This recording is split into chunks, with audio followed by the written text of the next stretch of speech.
បាទជំរាបសួរបងប្អូននេះក៏មកបកស្រាយរឿងអន្ទះបាញ់នៅ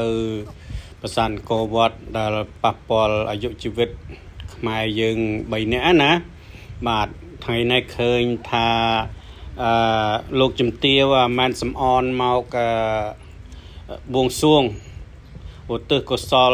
សូមសេចក្តីសុខពីទេវតាស័ក្តិសិទ្ធិនិងវីរបុរសសម័យអង្គរព្រមទាំងព្រះអង្គសូរ្យវរ្ម័នទី2ផងបាទឃើញថាមកបួងសួងបាទមន្ត្រីណានេះគឺផ្លូវចូលបងប្អូនទិសខាងលិចបាទខ្ញុំកំពុងតែដើរទៅត្រង់ប្រាសាទអង្គរវត្តប៉ុន្តែនៅឆ្វេងដៃស្ដាំដៃនេះក៏សិនទឹកណាបងប្អូនបាទព័ទ្ធជុំវិញប្រាសាទអង្គរវត្តបាទហើយខ្ញុំនឹងនិយាយបកស្រាយរឿងប្រវត្តិជាងថតឈ្មោះស្រស់ណាបាទឲ្យបានដឹងខ្លះថាឈ្មោះស្រស់ខ្លះមួយស្រាប់ថាឈ្មោះស្រាប់បាទឈ្មោះដូចមិនសូវច្បាស់ចាំមើលថ្ងៃណាខ្ញុំនឹងទៅផ្ទះឪពុកម្ដាយរបស់គាត់ដើម្បីថតដិតទិដ្ឋភាពថ្មីឲ្យបងប្អូនបានដឹងតើថាជាងថតស្រាប់នឹងគាត់ឈ្មោះស្រាប់ឬក៏ឈ្មោះស្រស់បាទមនុស្សប្រុសណាអាយុគាត់34ឆ្នាំបាទនៅក្នុងប្រវត្តិដែលគេសរសេរណាបាទអញ្ចឹងយើងឃើញថាស្រស់ឬក៏ស្រាប់ហ្នឹងគឺគាត់មានប្រព័ន្ធ2នាក់តាមព័ត៌មានដែលនិយាយមកណាគឺប្រព័ន្ធដើមរបស់គាត់ហ្នឹងគឺមានផ្ទៃពោះដែរ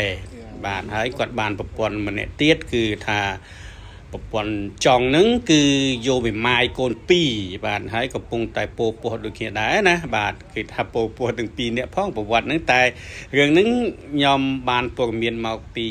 ខាងអាជ្ញាធរអប្សរាហើយនិងបងប្អូនដែលជាងថតណាដែលគាត់ស្គាល់គ្នាបាននិយាយគាត់អីចឹងទៅបាទស្រាប់ឬក៏ស្រស់ហ្នឹងគាត់នៅអង្គរក្រៅចាំមើលថ្ងៃណាខ្ញុំទៅនេះខ្ញុំនឹងទៅដល់ផ្ទះឪពុកម្ដាយរបស់គាត់ដើម្បីដិតទិដ្ឋភាពថ្មីឲ្យបងប្អូនបានដឹងថាប្រវត្តិស្រស់ហ្នឹងគាត់ធ្វើអ្វីពិតប្រាកដបាទណាតែយើងដឹងគាត់ជាជាងថតនៅប្រាសាទអង្គរវត្តហ្នឹងប្រហែលជា20-30នាក់ដែរណាទាំងស្រីទាំងប្រុសណាភាគច្រើនយើងឃើញប្រុសបាទគាត់តាមប្រមាញ់ថតរូបហ្នឹងដូចជាមានភ្ញៀវបរទេសមួយចំនួនហើយជាខ្មែរយើងមកដើរលេងអីចឹងទៅប្រាសាទអង្គរវត្តបងប្អូនមើលឃើញភ្ញៀវបាទបរទេសហ្នឹងមិនថាអឺរ៉ុបឬក៏អាស៊ីយើងទេគឺមកទស្សនាប្រាសាទយើងមិនដាច់ទេធម្មតាទេបងប្អូនអត់មានអ្វីកើតឡើងទេណាគឺដែលស្រស់ហ្នឹងមិនកើតឡើងហ្នឹងគឺដោយសារគាត់មិនបានបិទទូរស័ព្ទបាទហើយក៏អាយុជីវិតមនុស្សយើងបើនិយាយទៅកើតឈឺស្លាប់ហ្នឹងគឺជារឿងធម្មជាតិដែលកើតមកគឺធម្មតាណាបងប្អូនមិនមានអ្វីដែលកើតឡើងអីទេបាទនេះហើយកន្លែងកំពូលនេះហើយដែលស្រស់ហ្នឹងគាត់បានត្រូវរន្ទះបាញ់ណាបាទស្រាប់ឬក៏ស្រស់ហ្នឹងបាទសូមអភ័យទោសដែរឈ្មោះហ្នឹងបាទបងប្អូនបាទខ្លះទៅហៅស្រស់ទៅហៅស្រាប់ទៅបាទតាមខ្ញុំសួរជាងថតបាទកន្លែងនេះហើយដែលកន្លែងផ្ទះបាញ់ណាដែលខាងអាជ្ញាធរអប្សរាម្នាក់បានស្រីនោះគាត់និយាយថាថ្ងៃហ្នឹងជាដូចជាបនបញ្ជន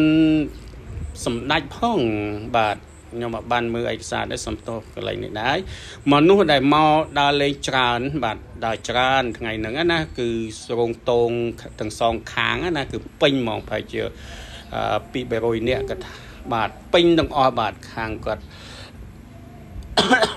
សំទោសអាជ្ញាធរគាត់បានប្រាប់ណាបាទបងប្អូនបាទហើយភ្លើងនឹងបាញ់មកដូចជារូបនាគចឹងឯងគាត់ថាដូចជារូបនាគឬក៏ជាអន្តនូមកចំកណ្ដាលដែលស្រស់នឹងឯងបាទឃើញភ្លើងពេញទៅនឹងហើយបងប្អូនយើងនៅខាងក្នុងស្រែកផ្អើលគ្នាពេញទៅនឹងហើយបងប្អូនហើយរបួសនឹងប្រហែលជា20-30នាក់ដែរណាធ្ងន់ស្រាលនេះជារឿងធម្មតាបាទបងប្អូននេះខ្ញុំបថតនេះរៀបចំវិធីបួងសួងបាទដែលលោកជំទាវម៉ែនសំអនបាទបានមករៀបចំថ្ងៃនេះ បាទនេះឃើញឧបករណ៍ដូចជាមានពិនពៀតមានស្គរមានខ្លុយអីចឹងទៅបាទហើយក៏មានខាងអាចារ្យបាទមកយើងមើលឃើញអាចារ្យហ្នឹងគឺរៀបចំវាជាព្រាមសំទោសបងប្អូនរៀបចំជាព្រាមហើយឃើញស្លៀកពាក់សបាទខាងអាចារ្យរៀបចំកម្មវិធីណាបាទដូចនៅក្នុងព្រះរាជវាំងដែរបាទនេះឃើញគណៈ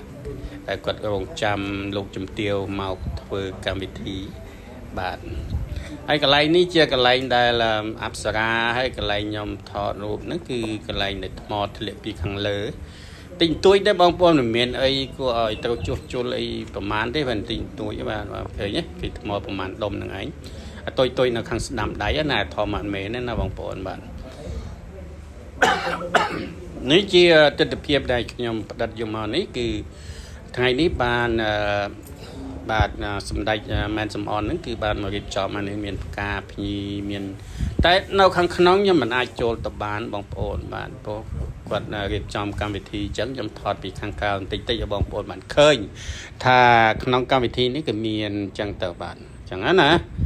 នេះជាកន្លែងមួយដែលស័ក្តិសិទ្ធិបងប្អូនត្រូវតែជឿហើយមានអ្នកបារមីម្នាក់ខាងស្រីអ៊ំចាស់ម្នាក់គាត់មកហើយគាត់មកសួរនាំអីចឹងថាមានមនុស្សស្លាប់នៅកន្លែងរោងតងផ្លូវចូលអង្គរវត្តនឹងហើយក៏សួរអីចឹងណាហើយថាវិញ្ញាណរបស់គេនេះមិនទៅណាទេនៅវិលវល់នៅនឹងឯងបាទនេះគឺ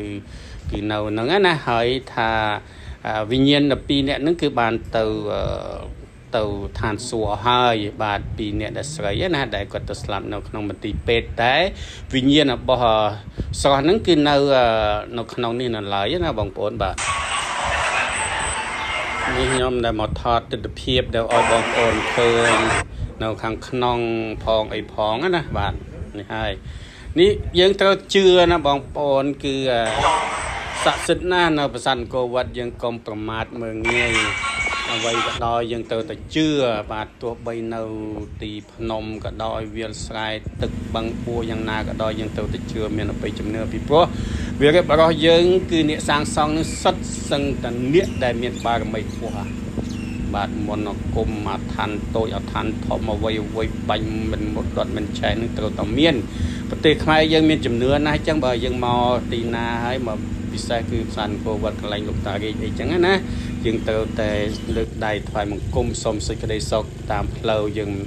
ជោគជ័យរកលុយរកអីបានចឹងទៅហ្នឹងហើយយើងត្រូវតែមានជំនឿណាបងប្អូនកន្លែងនេះណាអញ្ចឹងបងប្អូនកុំមានជឿកុំប្រមាថបាទនេះហើយជាផ្សារអង្គរវត្តអច្ឆរិយៈយើងដែលស្អាតណាស់បងប្អូនអើយបាទស្រស់នេះគឺនិយាយទៅបើនិយាយទៅខ្មែរយើងខ្ញុំនិយាយពាក្យមិនសប្បុរសគឺគេថាតៃហោងណាមនុស្សយើងផ្ទះបាញ់គ្រោះថាសារាចរអីចឹងទៅថាតៃហោងណាស្លាប់ដោយតៃហោងណាបងប្អូននេះសុំទោសពាក្យនេះបាទនិយាយចឹងយើងឃើញណានេះកន្លែងកំពូលប្រាសាទនឹងឯងនៅខាងក្នុងណាបងប្អូនឥឡូវប្រហែលជាគាត់ជាអ្នកឆ្មាំទ្វារប្រាសាទអង្គរវត្តហើយមើលទៅណាបាទអញ្ចឹងបងប្អូនណាមកគឺសុំសេចក្តីសុខពីគាត់ផងប្រយ័ត្នបងប្អូនបាទស្រស់ហ្នឹងធ្វើទុកណាគាត់នេះជាងថតទេណាបងប្អូនបាទស្រស់ណានេះសេចក្តីសុខរបស់យើងធ្វើដំណើរតាមផ្លូវតែងតែមានជំនឿជឿជាក់ទៅលើអ្វីដែលយើងទៅជឿនៅក្នុងព្រះរាជាណាចក្រកម្ពុជាយើងណាគឺរឿងផ្ទះបាយនេះមិនមែនជារឿងដែលគ្រោះថ្នាក់វាថាមានភ្លៀងកំម៉ោអីចឹងឯណាបងប្អូនអត់មានអ្វីគួរឲ្យខ្លាចទេទេសចរយើងនៅមកដើរលេងធម្មតាមិនថាពេលណាទេបាទតែពេលនេះចូលរដូវភ្លៀងហើយគេហៅថា low season ភ្ញៀវដូចចោះបន្តិចហើយមិនសូវមានប្រមាណទេណាបងប្អូនគឺនៅខែ10ឡើងទៅគឺភ្ញៀវពោពេញគ្រប់ទីកន្លែងហ្មងណាបាទនេះគឺភ្ញៀវទេសចរអន្តរជាតិគេមកដើរលេងប្រាសាទអង្គរវត្តអីហ្នឹងល្បីណាឥឡូវជនជាតិឥណ្ឌាក៏មានឃើញមកច្រើនដែរណាបងប្អូនមកចិនក៏ដូចស្ងាត់បន្តិចដែរជប៉ុនអីណាតែអឺរ៉ុបនៅតែមានបន្តគ្នាមកនេះគឺស្ថានការដែលខ្ញុំមកថតនេះបងប្អូនបានឃើញពីទស្សនវិជ្ជាស្រស់ល្អឲ្យបងប្អូនបានដឹងថាការកាត់ហេតុនេះជាឧបតិហេតុហ្នឹងគឺកាត់ឡើងដោយសារធម្មជាតិទេមិនមែនកាត់មកជារៀងរាល់ថ្ងៃឬក៏ទ ตัวกับพึกกูเอาเพยคลายเอาไว้หน้ามวยได้บางปอนก็กึดเรื่องนั้นนะบางปอนคือสบายธรรมดาสบายบาดจังการย่อมในยี่ยอมไอ้ชาวบ้านเปลี่ยนตุกมาเนี่ยใหญ่โยสมโตได้บางปอนบาดเนี่ยก็ไหลเนี่ยให้บางปอนบาดก็ไหลจังโจบาดคลองเทียงโกวัดนั้นนะปีก็ไหลนึงเต๋อโกวัดเตี้ยตัวขังขนองคือจำงายใบโรยหาสมัยนั้นบาดดาวตัวประสาทจังการหลังนี่ก็ไหลรีบจอมนะก็ไหลลูกตาบาดไหลรีบจอมนะบาดไหลรีบจอมเมียนปีก็ไหลแนวก็ไหลนึงแต่ลูกใส่ก็รีบจอมนึงคือก็บวงสรวงกรบตื่นอ๋อขังเจิงขังตะบงขังการให้เราก็มองไปจอบในขังไหลบ้างก็คงไหลเพลงเนี่ยบางคนบ้านสามเพลงเนี่ยบางคนส่วนบางคนสามดนตรีแบบเพลงเนี่ยโบราณเยอะนะบางคนบ้าน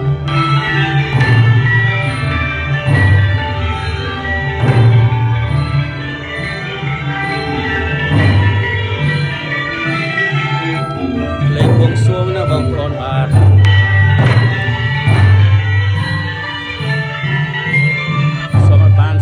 สอกบางคนได้เลยสารวัตรก็เลยก็ตีนตรีเจตจากทำเชียร์บ้านคุณพ่อบ้านแต่ใส่เลยสอกริจุราน้องกางนี้บ้านการที่นี่มีนาสไต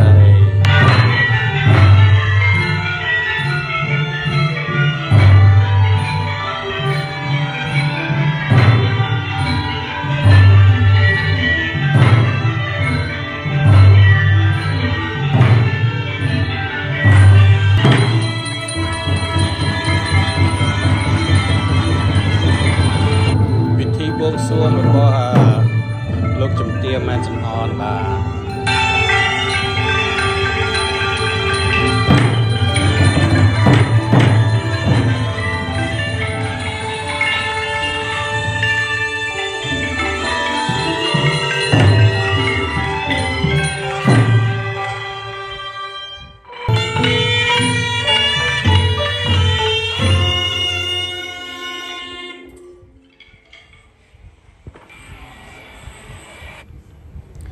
บ้านนี่ก็พวกเมียนได้ขยมบ้าน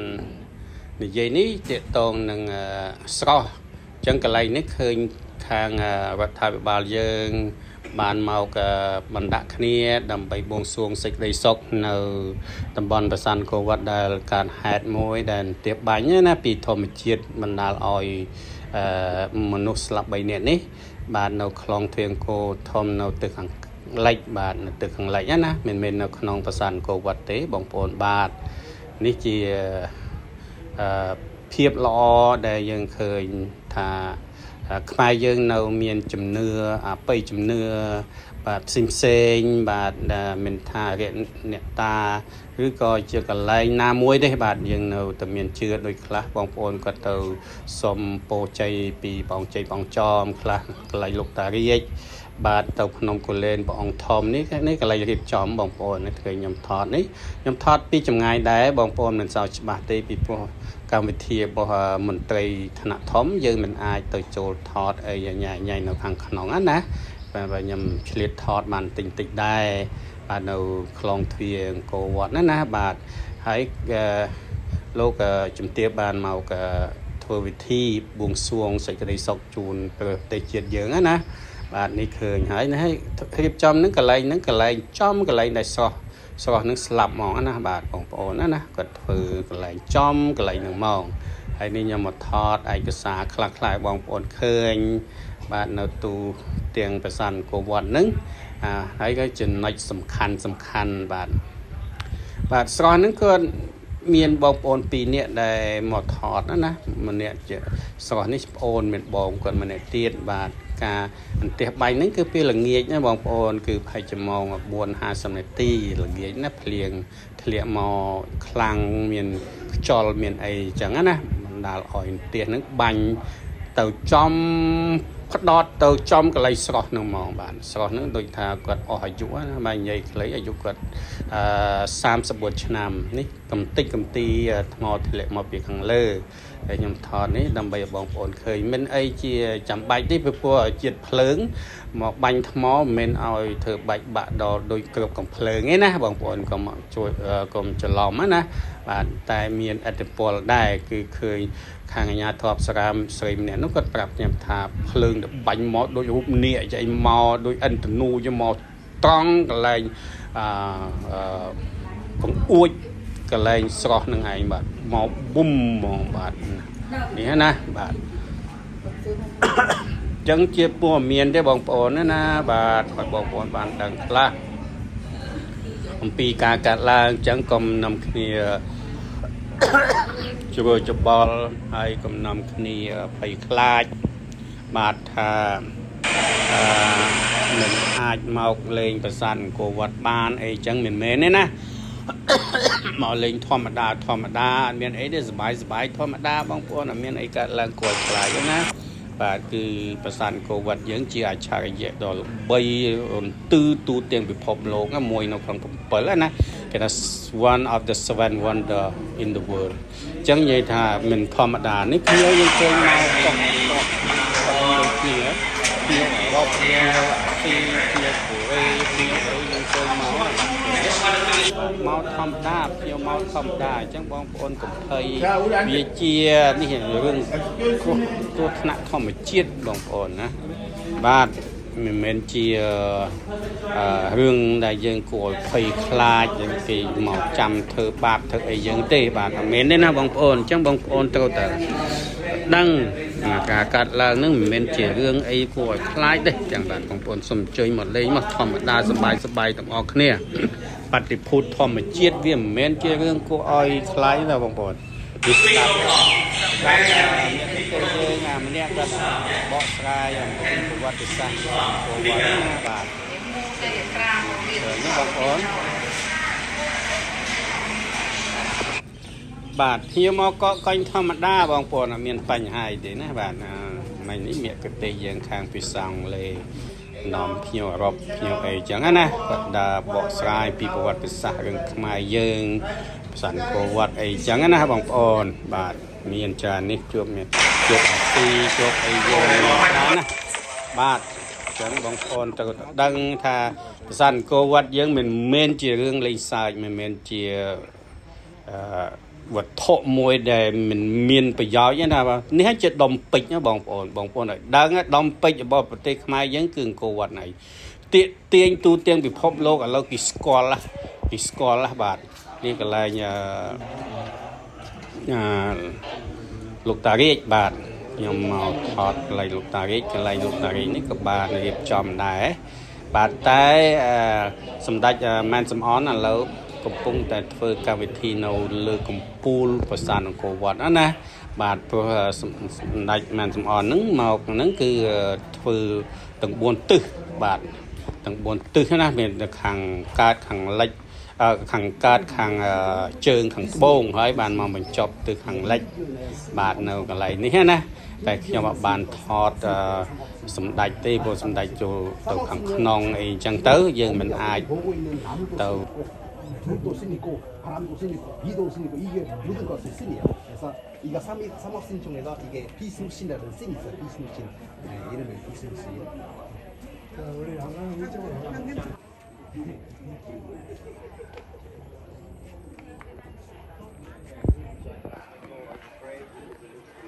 បាទពេលហើយបងប្អូនបាទ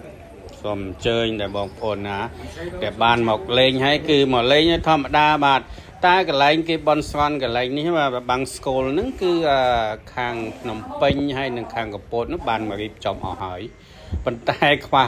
នៅឡើយអ្នកចិត្តខាងណាគឺស្រស់ហ្នឹងបាទគឺមិនទាន់បានមកបាទ